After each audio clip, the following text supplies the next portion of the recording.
Hi, this is John Linneball from John Linneball Tutoring, and this is SAT and ACT English Writing and Grammar, Logical Comparisons.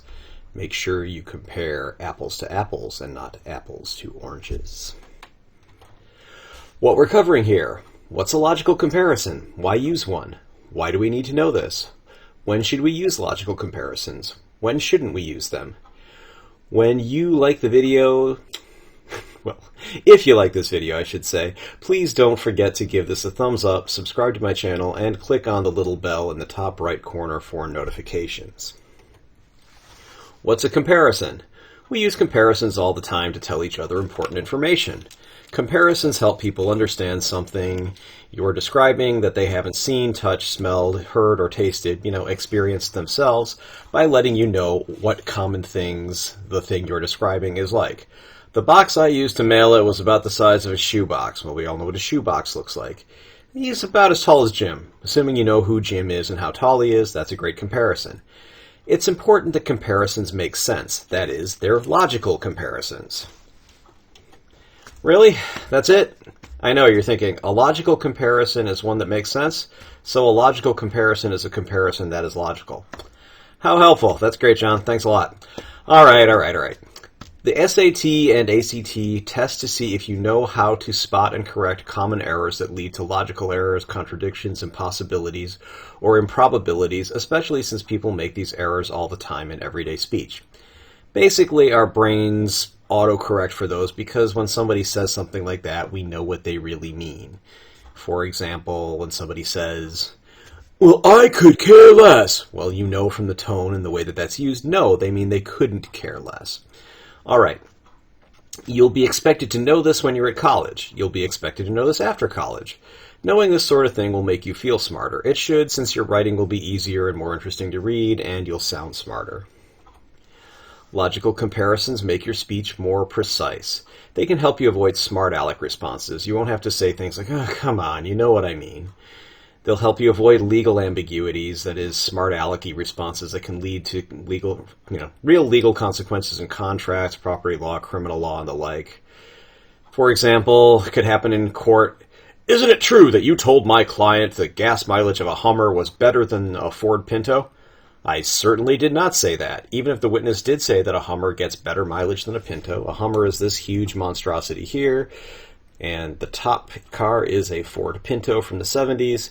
The witness can truthfully say that he did not make that a logical comparison, even though I guarantee you a Pinto, for all its flaws, gets way better mileage than a Hummer. Also, you'll just avoid people focusing on whatever logical error you said. "Oh, okay, well, you said that my locker is neater than I am. Well, ew, that's gross. I bathe every day. I certainly don't clean my locker every day." And then they'll just go off on that tangent, and they won't actually answer the main question, especially if it's something important. That's one legal or non-legal argument strategy, is just use something like that as a distractor and lead it away from the thing that you don't really want to discuss because you know you'll lose. Okay. It helps you avoid the NARF. It can help you avoid genuinely non-smart alecky confusion as to what you meant, and it also helps you avoid the NARF. So you're probably wondering, John, what or who is the NARF? My best friend in college was from Cleveland, Ohio.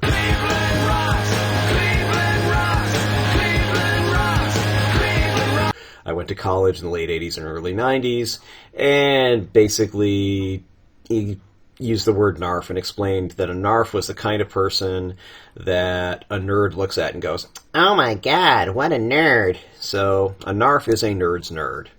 The NARF loves it when you make a logical error in a comparison. According to Wikipedia, the Rice University neologism, ooh, there's a fancy word, neologism, neologism, basically word, so it's a new word. Dictionary includes not only NARF as a random sound or nonce word, there's a fancy word for nonsense, but also NARFed as a verb to be struck completely with some embarrassment or folly, much as Pinky would be hit on the head by Brain after his follies ruined Brain's plan. So here we go. First, make sure you're comparing apples to apples. Okay, that's an idiom that means comparing apples to apples. Make sure you're comparing something to something that's in the same class so that such a comparison makes sense. If you don't get that right, you're comparing apples to oranges. If I'm comparing ice cream to a Hummer, I'm like, well, why are you comparing a dessert to a motor vehicle? That doesn't make sense. And people can sidetrack your argument, as I already said. It's easier to make this mistake than you might think. My milkshake is better than you is not correct, even though my milkshake is better than yours is. You know, how can a dessert be better than a person? I don't know, but if I make a milkshake and mine's really good and yours is kind of then my milkshake is better than yours. My milkshake brings all the boys to the yard and they're like, it's better than yours. Damn right, it's better than yours. Another example. For example, my car is faster than Bob is easy to say or write when you mean my car is faster than Bob's car. You don't have to actually put my car is faster than Bob's car for the comparison to be accurate, but you do have to show that you're talking about a thing that is possessed by Bob, namely the car, which you can imply from the fact that you were just talking about your car. So you can leave out the word car if you want. Otherwise, the NARF will laugh at you. Your car is faster than Bob? I hope so. I'm pretty sure that Bob can't run faster than maybe 6 to 8 miles per hour, and that's if he's really fast. Any car should be able to go faster than that. You know, basically, if you can run 6 to 8 miles per hour, you are an elite athlete. So your car, you know, hey, that's if it's almost stopped, is going about 6 miles per hour. You know, that's parking lot speeds. Well, it's a little bit faster. I believe the speed limit in most parking lots is 5 miles per hour. But anyway. No meta or hyper paradoxes. Okay, on the SAT or the ACT, they're not going to have paradoxes, or they're not going to accept paradoxes such as, I am the man who shaves all men who do not shave themselves, and only those men. If that man shaves himself, he doesn't shave only men who do not shave themselves. If someone else shaves him, then he doesn't shave all the men who do not shave themselves. It can be solved by having barbers in a meta class above the people being categorized. I know it could also be that, well, it can't be. If you say, I shave all men who do not shave themselves and only those men. If you left out that I am the man, then the barber could be a woman. But that's not possible in this scenario. Similarly, this book is so good, it's even better than itself. Won't work in SAT land, even though you'll see ideas like this in college. You know, something is hyper something, and this postmodernism and all that great stuff.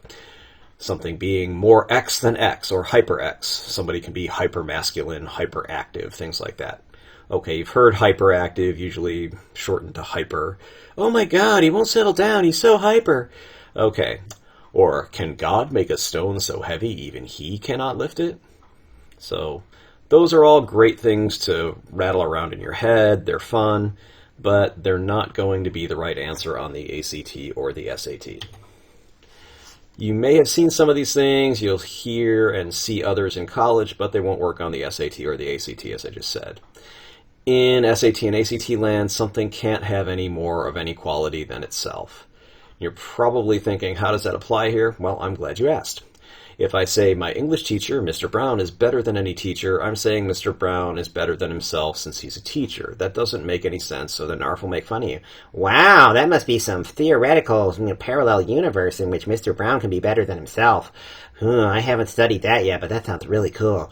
All right, so I'd have to say my English teacher, Mr. Brown, is better than any other teacher. Now we see what I mean. So basically, for the purposes of this kind of problem, read like a meathead. As I've told my students for quite some time now, you should think like a meathead when you're looking at logical comparisons. And really a lot of things on the grammar. It has to be literally true. Not just that your brain can autocorrect it and say, okay, everybody knows what this person means. It has to be literally true. In other words, you want to turn off your brain's internal autocorrect. So think like a lawyer who would be giving you a hard time if you weren't the lawyer, or a security guard who's been trained to answer questions literally.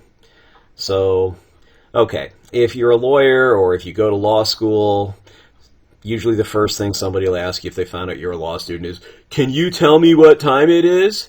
Okay, the normal person autocorrect answer would be, yeah, sure, it's 6:15.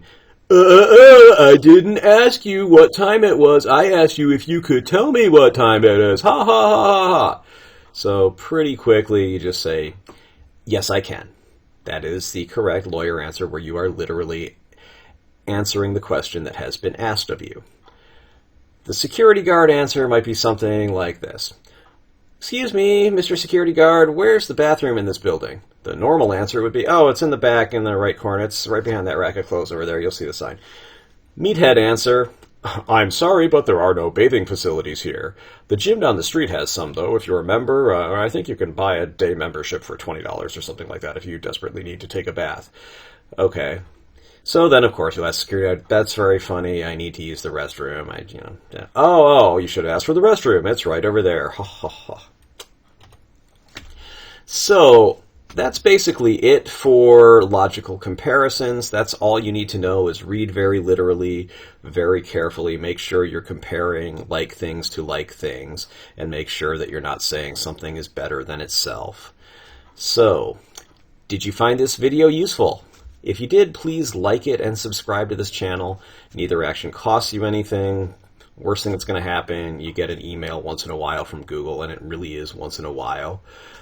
You'll always be alerted about my new and always free videos. Why do I care? Because YouTube doesn't give me any ad revenue unless I have 1,000 subscribers and 4,000 hours, which is 240,000 minutes of view time in a year. So if you saw an ad on my channel or in this video, whatever, please know I didn't get any money from that ad. While many people are watching these, I don't have 4,000 hours of watch time. I don't have anywhere near 1,000 subscribers. I've been getting a lot more recently, and I thank everybody who's subscribed to my channel, but still need more subscribers.